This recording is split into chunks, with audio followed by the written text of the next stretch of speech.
નમસ્કાર મિત્રો, પોલીસ ભરતીની જાહેરાત આવી ને ત્યારથી બધા વ્યક્તિનો એક જ કોમન પ્રશ્ન છે કે શું પહેલા બીજા મહિનામાં ગ્રાઉન્ડ આવી જશે?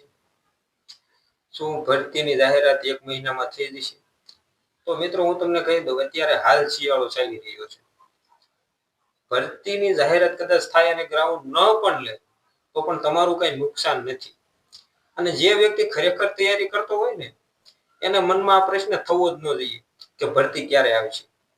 2 મહિને આવે, 4 મહિને આવે કે 6 મહિને આવે કે 1 વર્ષ લાગે, મિનિમમ 1 વર્ષની તૈયારી તો આમે જોઈએ, ત્યારે જ સરકારી નોકરી મળે છે. એટલે દરેક વ્યક્તિને મારો એક સંદેશ છે કે તમે અત્યારે શિયાળો છે, રનિંગ ચાલુ કરી દો. જો ભરતીની જાહેરાત થઈ ગઈ અને પહેલા બીજા મહિનામાં ગ્રાઉન્ડ લઈ લીધું તો તમારે ફાયદો જ થવાનો છે. અને કદાચ ન પણ લે તો તમારું નુકસાન કઈ છે નહીં, તમારું શરીર કેવું રહેશે? ફિટ રહેશે. એટલે દરેક વ્યક્તિની મારી એક જ રિક્વેસ્ટ છે, તમે ભરતીની તૈયારીની ચાલુ કરી દો, ગ્રાઉન્ડ ચાલુ કરી દો.